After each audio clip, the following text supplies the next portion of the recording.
Capítulo 22. Ela havia escutado a campainha da porta algum tempo antes, sons débeis de cumprimentos que se seguiram no saguão lá embaixo, e soube que alguma visita devia ter chegado e devia estar ainda lá. Ela não pensou mais nisso. Naquele momento, o pequeno Hugh estava na sua banheirinha portátil, e isso, enquanto durava o banho, requeria toda a atenção disponível. Quando ela terminou de enxugar por talco e vestiu o menino, colocando para dormir, mas permanecendo dissimuladamente junto a ele um pouco mais de tempo, à espera de uma oportunidade para surrupiar o último patinho de borracha do seu pequeno punho firmemente fechado. Já havia passado quase uma hora. Ela tinha certeza de que a visita, quem quer que fosse, a essa altura já devia ter ido embora. Podia estar certa de que se tratava de uma visita masculina. Qualquer indivíduo do sexo feminino entre 6 e 60 anos teria sido levado às pressas para o andar de cima pela idólatra Sra. Hazard a fim de assistir ao ritual festivo do banho do seu neto. De fato, fora a primeira vez em várias semanas que ela deixara de assistir a um banho do menino, ainda que viesse apenas para segurar a toalha. Tagarelar, balbúcios, sem sentido para a pequena criatura na banheira. Em geral, assumir a atitude de indulgência da mãe. Só algo muito importante poderia ter mantido a avó lá embaixo. Ela achou que estavam estranhamente silenciosos lá embaixo, quando enfim saiu do quarto e começou a descer a escada. Havia uma voz isolada, sibilante de timbre grave, falando como se alguém lesse em voz alta, e ninguém mais fazia ouvir. Estavam todos na biblioteca, ela descobriu um momento depois. Um cômodo que nunca era muito usado à noite. De qualquer forma, jamais por todos ao mesmo tempo. Pude vê-los lá por 2 vezes. A primeira, ainda da escada, enquanto descia os degraus.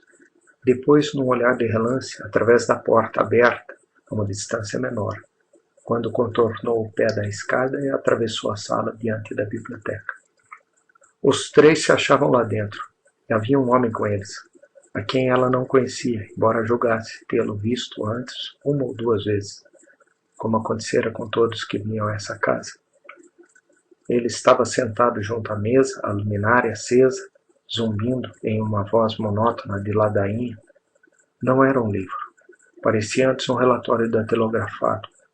A breves intervalos, uma frágil página farfalhante era dobrada para trás, passava para debaixo das outras. Ninguém mais dizia uma palavra. Estavam sentados a distâncias variadas, com diversos graus de atenção.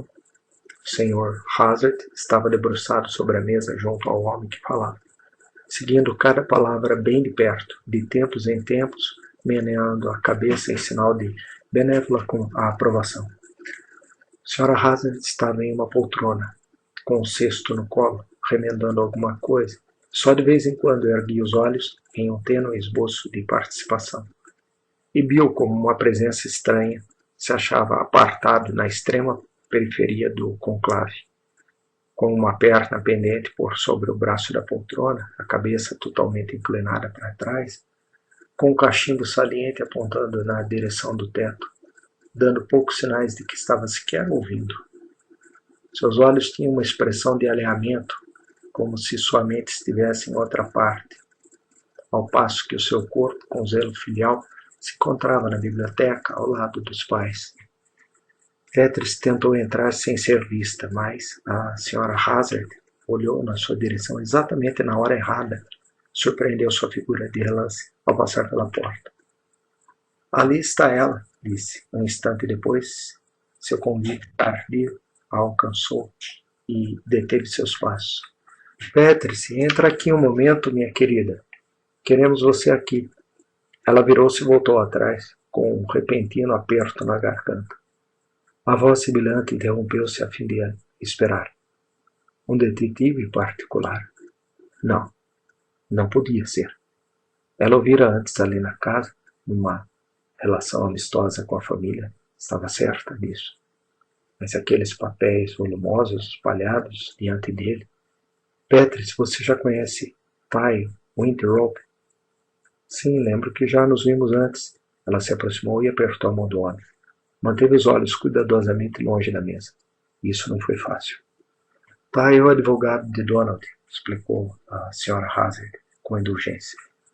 Como se não fosse o modo correto de descrever um velho amigo, mas forma mais curta para atender à finalidade do momento.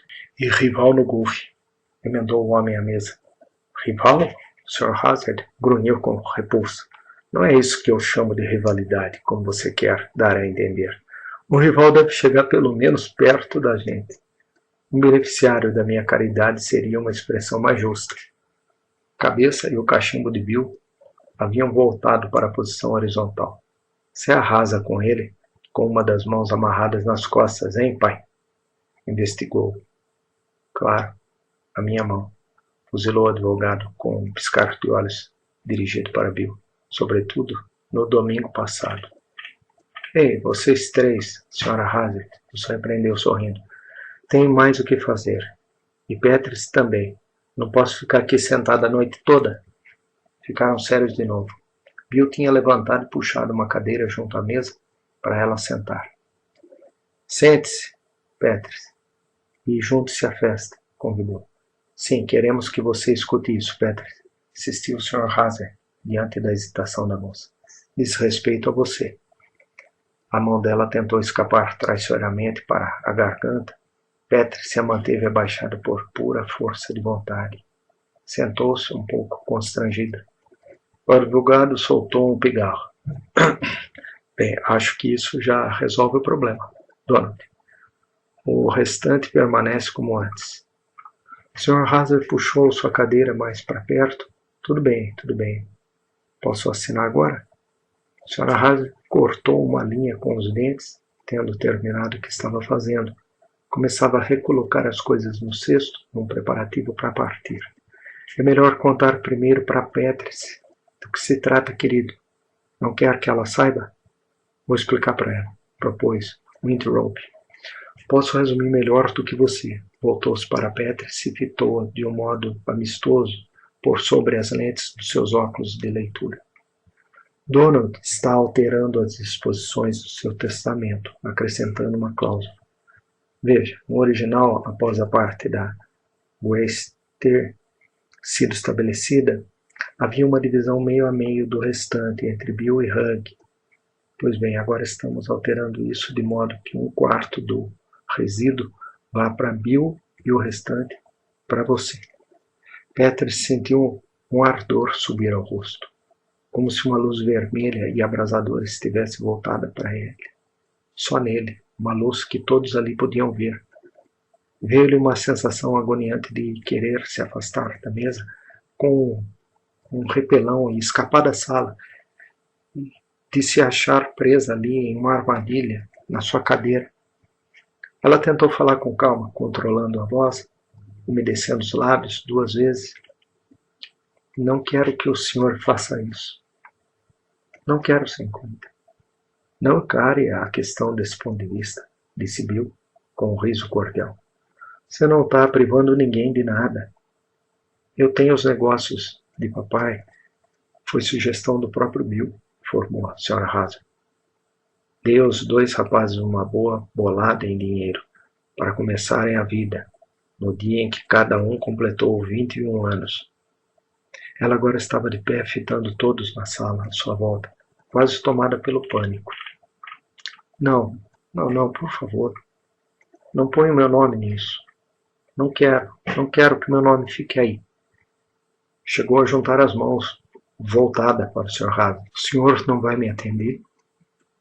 É por causa de Hugh, meu querido, explicou a Sra. Hazard, em um aparte tranquilizador dirigido ao marido. Você não entende? Bem, eu sei disso. Todos sentimos muito o que houve com Hugh. Mas ela precisa continuar a viver de um jeito ou de outro. Tem um filho para cuidar.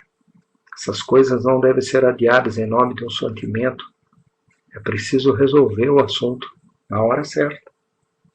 Ela virou-se e foi para o seu quarto. Eles não fizeram qualquer tentativa de segui-la. Ela fechou a porta às suas costas. Atravessou seu quarto 2, 3 vezes, com passadas furiosas, segurando a cabeça com seus braços erguidos. Caloteira! Irrompia sua voz abafada. Ladra! É o mesmo que alguém subir pela parede de uma casa, entrar pela janela e, só uma leve batida na porta, uma meia hora depois, Petri se aproximou-se e abriu, e Bill surgiu de pé à sua frente. Oi, disse ele acanhado. Oi, respondeu ela, com o mesmo acanhamento. Era como se eles não se tivessem visto por 2 ou 3 dias. E não apenas meia hora antes. Ele assinou, disse Bill, depois que você saiu.